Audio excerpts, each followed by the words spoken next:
र उज्यालो नेपाल पार्टीसँग राष्ट्रिय परिवर्तन पार्टी पनि चाहिँ एकता भएको छ।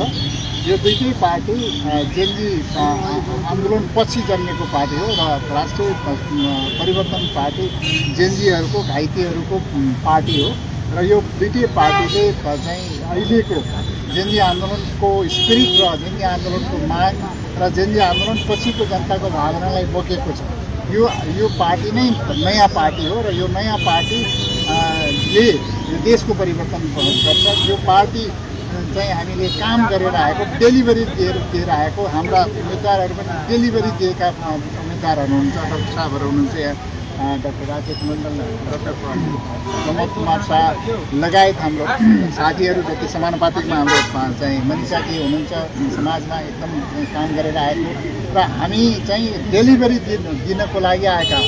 अबको भोट भनेको डेलिभरी दिनेहरूलाई, काम गर्नेलाई, भाषण गर्ने होइन, काम गरेर देखाउने चाहिँ पार्टीलाई, व्यक्तिलाई दिनुपर्छ। यो समाज परिवर्तन गर्नुपर्छ, यो देशको चाहिँ आर्थिक रूपान्तरण गर्नुपर्छ। त्यो भएको हुनाले हाम्रो पार्टी भनेको डेलिभरी दिनु चाहन्छ।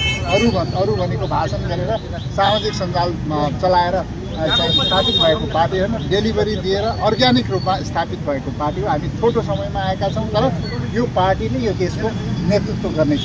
प्रधानमन्त्री हामी नै हुन्छौँ, प्रधानमन्त्री हामी यो देशको लिड गर्छौँ। यो देशको लिड गर्नलाई आएको, कसैलाई प्रधानमन्त्री बनाउनलाई आएको होइन। हामी आफै प्रधानमन्त्री भयो, यो देशको लिड गर्नलाई, यो देशको परिवर्तन गर्नलाई आएका।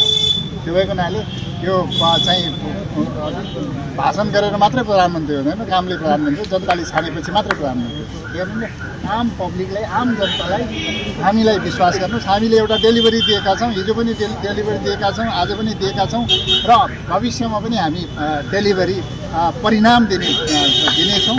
यो परिणामको लागि दिने हो, डेलिभरीको लागि हो, कामको लागि भोट दिनुहोस्। यो अब भोट परिवर्तन गर्नुहोस्। हिजोदेखि लामो समयदेखि तपाईँहरूले व्यक्तिलाई, पार्टीलाई दिइरहनु भएको छ। अब यो पालो परिवर्तनको लागि र देशको समृद्धिको लागि, देशमै रोजगारी सृजना गर्नको लागि, देशलाई आत्मनिर्भर चाहिँ अर्थतन्त्र बनाउनको लागि र यो देशको समग्र क्षेत्रको विकासको लागि र समग्र क्षेत्रमा उज्यालो ल्याउनको लागि र राजनीतिक क्षेत्रको दुर्गन्ध हटाएर उज्यालो बनाउनको लागि पनि हामीलाई उज्यालो नेपालले भोट दिएर अत्याधिक मत जिताउनुपर्छ र हामी यो देशको लिड गर्छौँ।